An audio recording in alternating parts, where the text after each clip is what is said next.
श्रावण महीने की नवमी तिथि।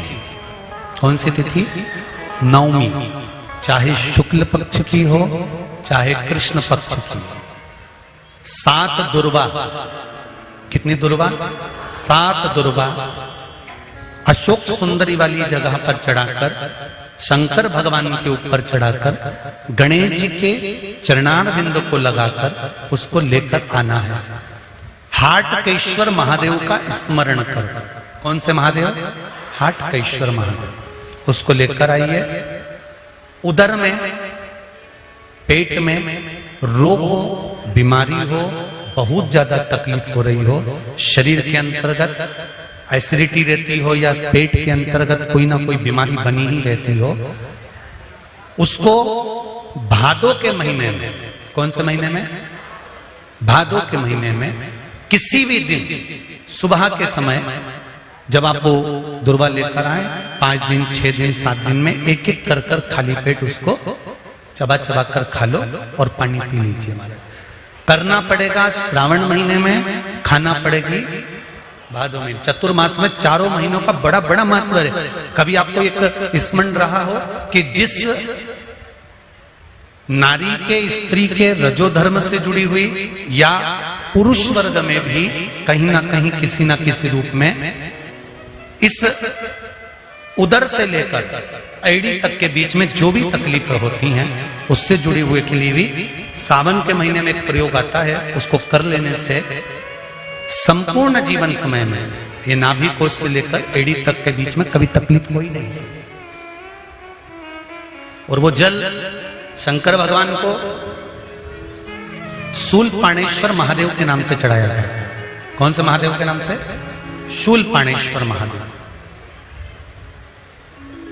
शूलपाणेश्वर उसका भी स्थान है कि वो जल कहां चढ़ता है। तो पहले तो नवमी तिथि का दुर्वा प्रयोग भगवान शंकर को समर्पित करते हुए, अशोक सुंदरी वाली जगह पर समर्पित करते हुए श्री गणेश जी महाराज को कहकर, आपको याद होगा जिस समय पर श्री गणेश जी महाराज कुबेर जी महाराज के घर में भोजन करने गए थे, सारा अन्न भगवान गणेश जी पा गए थे, तब शंकर भगवान ने दुर्वा भेजी थी। ये दुर्वा जब गणेश जी को भेजी गई थी तो वो औषधि के लिए भेजी गई थी कि गणेश जी ने ज्यादा पा लिया है तो शरीर में रोग ना हो जाए, पेट में कोई रोग ना हो जाए। तब शिव जी ने भेजी थी अशोक सुंदरी के माध्यम से। इस दुर्वा का प्रभाव रोग मुक्ति के लिए किया जाए। रोग दुर्वा महाराज। सती मैया कहती है शिव में क्या नहीं है, शंकर में क्या चीज की कमी है? आप बताओ कि शिव में कमी क्या कमी है शंकर भगवान? कोई कहते हैं, कई लोग कहते हैं कि शंकर भगवान तो रुद्रदेव है, उनको तो क्रोध जल्दी आता है। हम कहते हैं किसको नहीं आता क्रोध? क्रोध किसको नहीं आता? एक चीटा निकल कर जा रहा है, तुम उसका रास्ता बार बार रोको, बार बार रोको, बार बार रोको, बार बार रोको, चीटा तुम्हारे पांव में खा जाएगा। मच्छर, उसको भी क्रोध आ रहा है। खटमल, जरा सा दबा, क्रोध आ गया। एक कीड़ा तुम्हारे पांव में दबा, क्रोध आ गया, उसने तुम्हारे पांव में काट लिया। एक मक्खी तुम्हारे कपड़े में दब गई, वो मक्खी को क्रोध नहीं आता, पर मक्खी कपड़े में दब गई, दबी हुई थी, बहुत देर से निकलने का प्रयास कर रही थी, नहीं निकल पाई, तुम्हारे शरीर को काट लिया, काटा, तुमने साड़ी झटकी, मक्खी निकल कर भाग गई। क्रोध किसको नहीं आता? एक बैल, उसको भी क्रोध आता है। गौ माता, उसको भी क्रोध आता है। क्रोध किसको नहीं आता? संसार में कौन है जिसको क्रोध नहीं आए?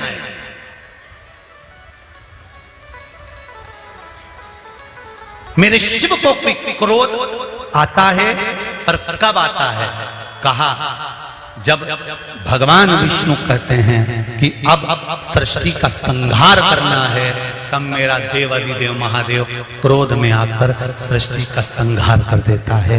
सती मैया कह रही है पिताजी शिव जी से मेरा विवाह करा दो। शंकर भगवान ने विवाह करा दिया, मन गवारा नहीं करा, इसलिए शिव जी को पूछते नहीं थे। कई संसार में कई लोग ऐसे हैं जो शंकर भगवान की आज भी निंदा करते हैं। संसार में कई लोग और दूर नहीं, तुम्हारे अड़ोसी पड़ोसी में भी कई लोग ऐसे होंगे, तुम मंदिर जाओगे तो भी निंदा कर देंगे। ये चलिए शिव जी की भक्तन, ये चलिए शंकर जी के मंदिर। कई लोग ऐसे होंगे जो अपशब्द कर देंगे, शंकर जी में क्या रखा है, क्यों वो सियोर वाले के चक्कर में पड़े हो, क्यों ऐसा कर रहे हो, क्यों वैसा कर रहे हो। उसको तो कथा तक नहीं आती, दिन भर बैठ के उपाय बताते रहता है, तोड़ के बताता रहता है, तो भी तुम मुंह से कही देती हो।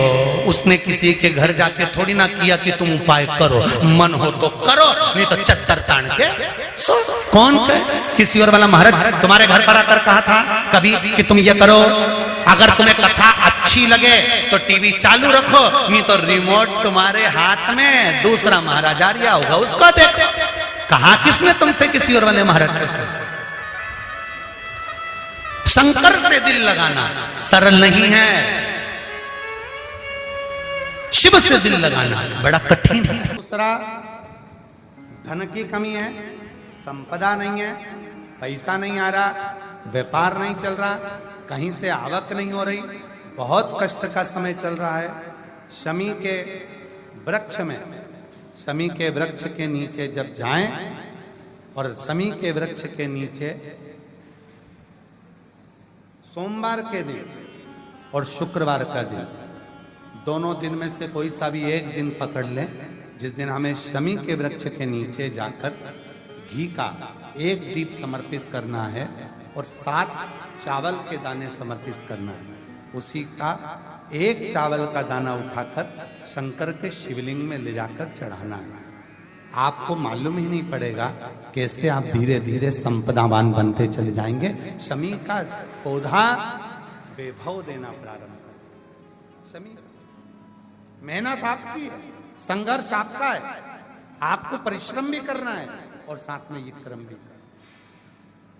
तीसरा, यदि कोई व्यक्ति नशे में धुत हो जाए और नशा समाप्त ही नहीं होता, मदिरा के नशे में इतना डूब गया कि वो छोड़ने को तैयार नहीं है, शमी के वृक्ष के नीचे शिवलिंग का निर्माण करो और शिवलिंग का निर्माण कर कर उसी पर 7 बार जल चढ़ाना प्रारंभ करो। सावन के महीने में पहले कहा था 1 लोटा जल सारी समस्या का हल। अब अभी क्या बोल रखा है, सावन के महीने में 2 लोटा जल सारी समस्या का हल। कितने लोग जा रहे हैं, कितने भगवान को जल चढ़ाने के लिए जा रहे हैं, कितने भगवान को जल समर्पित करने जा रहे हैं। ढेरों लोग, मंदिर में अपार भीड़ पड़ी है। अभी कुछ दिन पहले अखबार में देखा था कि सोमवार को महाकाल बाबा के दरवाजे पर भीड़, काशी में भीड़ और ओमकारेश्वर भीड़, कुबरेश्वर धाम भीड़, जितने जितने शिवालय हैं सब दूर भीड़ बढ़ गई। पर शिव पुराण की कथा कहती है कि शंकर का मंदिर और शंकर की कथा भीड़ बढ़ाने का स्थान नहीं है। शंकर का मंदिर और शंकर की कथा भाव बढ़ाने का स्थान है। यहाँ शिव के मंदिर में जब जाएं, शिवालय में जब जाएं या शिव महापुराण की कथा में जब पहुंचे तो हमारे भीतर का भाव बढ़े, हमारे भीतर का विश्वास बढ़े, हमारे भीतर की दृढ़ता बढ़े।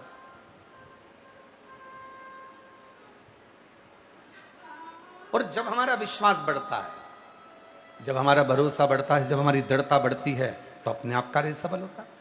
मंदिर तो ढेर जा रहे हो, शिव मंदिर में भीड़ लगी पड़ी हुई है, सारे शिवालयों में भीड़ लग गई। शिव महापुराण ने संसार के लोगों को मंदिर जाना सिखा दिया, सारे शिवालय भरे पड़े हुए हैं। पर शिवालय तक तुम जाओ, शंकर जी को रोज सावन के महीने में 2 लोटा जल चढ़ाओ, पर उस जल के साथ में तुम्हारा विश्वास भी शिव के चरणों में हो। क्या सोच कर जा रहे हो? केवल शंकर सोचकर नहीं, केवल ये सोचकर नहीं जाना कि शिवालय, केवल ये सोचकर नहीं जाना कि मंदिर है, केवल ये विचार कर कर नहीं जाना कि भगवान शंकर का शिवलिंग पत्थर का है, पाषाण का है, लकड़ी का है, पारद का है, स्फटिक का है, मुझे जल चढ़ाना। ना ना ना, शिवालय जाना, शंकर के मंदिर जाना तो ये विचार कर कर जाना कि अपने पिता से, अपने बाबुल से, अपने बाबा से बात करने जा रही हूँ। वहाँ मेरा पिता बैठा है, वहाँ मेरा बाबुल बैठा है, वहाँ मेरा जगत का बाप बैठा है और और जब मैं अपने दिल की बात अपने पिता से कहूंगी, अपने मन की बात जब अपने बाबुल से कहूंगी, तो निश्चित है कि मेरा पिता मेरी बात को सुनेगा और मेरे गोद में मेरी झोली जरूर भरेगा, ऐसी कृपा जरूर करेगा। तो जल के साथ में विश्वास लेकर जाए। जिसके घर में संपदा की कमी होती है, जिसके घर में कर्जा बढ़ जाता है, लक्ष्मी नहीं आती, बहुत टेंशन की जिंदगी जीता है मनुष्य, व्यापार चल नहीं रहा, बहुत तकलीफ का जीवन चल रहा होता है, तो आज भी नियम है महाराज, आज भी नियम कि सोमवार शुक्रवार ये 2 वार ऐसे हैं, इन 2 वार को यदि कटोरी में थोड़ा सा शहद रखकर, मधु रखकर यदि लक्ष्मी जी का स्मरण किया जाए और माता लक्ष्मी जी का स्मरण कर कर एक लाल पुष्प उस कटोरी के सम्मुख में माता लक्ष्मी का नाम लेकर रखा जाए और बाद में वही शहद, वही मधु और वही पुष्प सोमवार का दिन और शुक्रवार के दिन लक्ष्मी का पूजन कर कर, स्मरण कर कर, दूसरे दिन शुक्रवार के दिन पूजन करें, शनिवार के दिन उस मधु का, उस पुष्प का विसर्जन करें, सोमवार के दिन पूजन करें लक्ष्मी जी का स्मरण कर कर, और मंगलवार के दिन अगर विसर्जन करें, 5 या 7 सोमवार या शुक्रवार को यदि आप मधु का भोग लक्ष्मी जी को लगाना प्रारंभ कर दें, शिव का नाम स्मरण कर कर, तो उसके घर में कभी संपदा की कमी नहीं होती, लक्ष्मी उस संपदा को बढ़ाती है।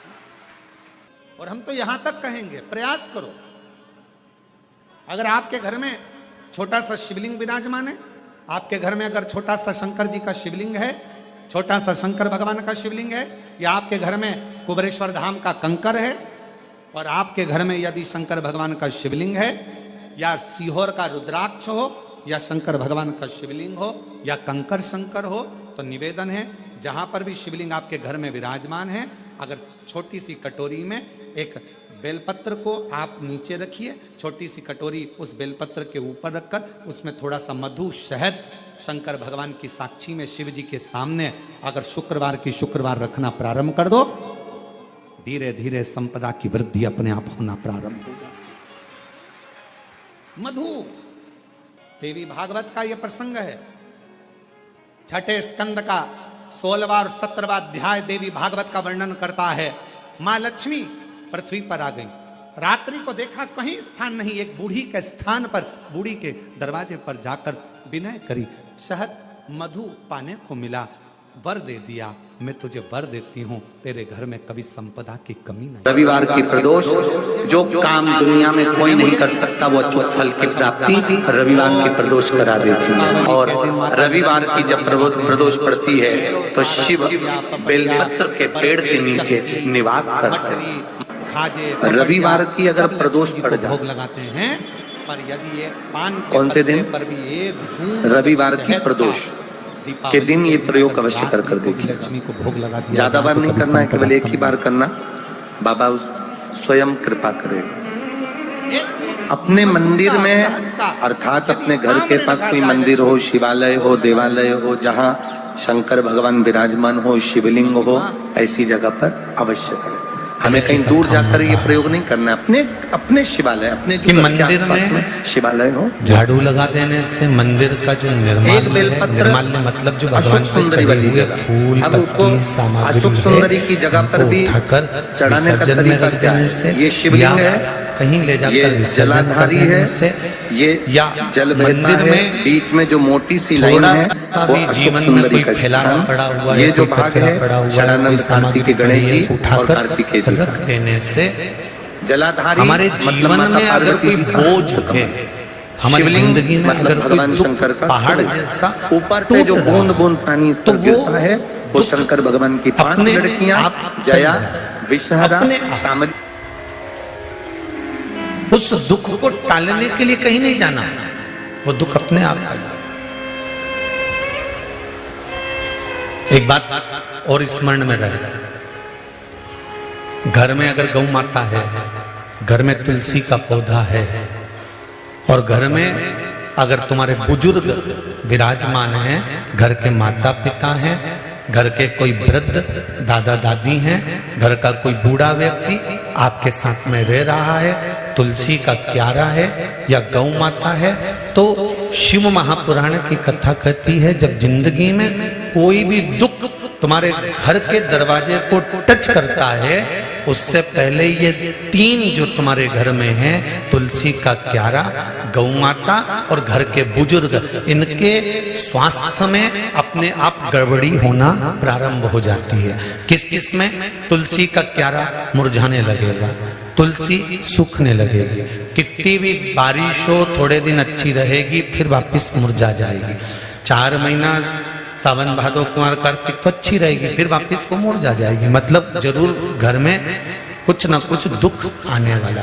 गौ माता बार बार बीमार पड़ रही है, गाय तुम्हारे घर में है, वो चारा नहीं खा रही है, पानी नहीं पी रही है, उसको कोई तकलीफ हो रही है, समझ लेना कि घर में कोई दुख आया होगा, उसने अपने ऊपर ले लिया होगा। घर के बुजुर्ग, घर के माता पिता, घर के बयो, घर के वृद्ध, ये जो घर में जो बड़े होते हैं ना, ये दिन भर बैठकर टीवी के सामने भले शिव पुराण सुनते हो, भजन करते हो, कीर्तन करते हो, मंत्रमाला करते हो, तो घर के बच्चों का, घर के बेटा बेटी का, घर के परिवार के व्यक्ति का सारा दुख ये अपने माथे पर ले लेते।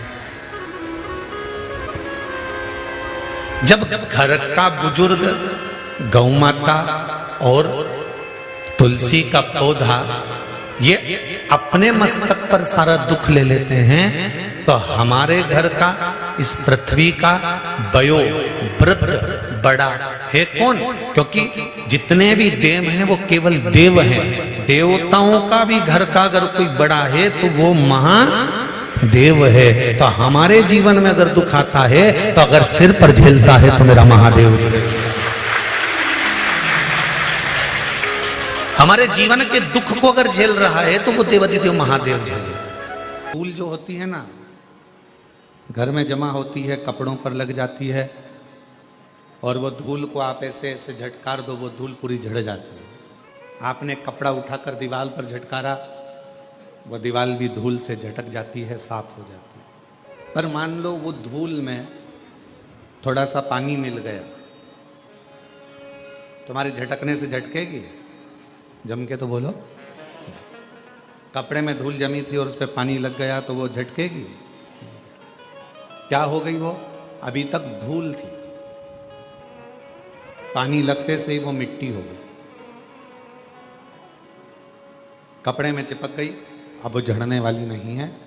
धोना पड़ेगा, साफ करना पड़ेगा, मिट्टी को हटाना पड़ेगा, मिट्टी को साफ करना। धूल पानी मिलने पर मिट्टी हो जाती है, और मिट्टी अगर वो बन गई तो फिर धीरे से उसके शिवलिंग का निर्माण हो जाता है। भगवान की कोई गणेश जी की मूर्ति बन जाती है, कोई देवी जी की प्रतिमा बन जाती है, फिर उसका पूजन, उसकी आराधना, उसकी अर्चना हो जाती है, उसकी पूजन अर्चना। वो मिट्टी, वो धूल थी, पर अब वो मिट्टी बनी पानी लगने के बाद। और याद रखना, धूल को झटका जा सकता है पर मिट्टी को झटका नहीं जा सकता। मिट्टी चिपक जाती है शरीर से तो फिर उसको धोया जाता है, उसकी मूर्ति बन जाती है, उसका श्रृंगार हो जाता है, उसका पूजन हो जाता है, वो श्रेष्ठ हो जाता है। कब बनी वो मिट्टी? जब उसमें पानी लग गया, जब उसमें पानी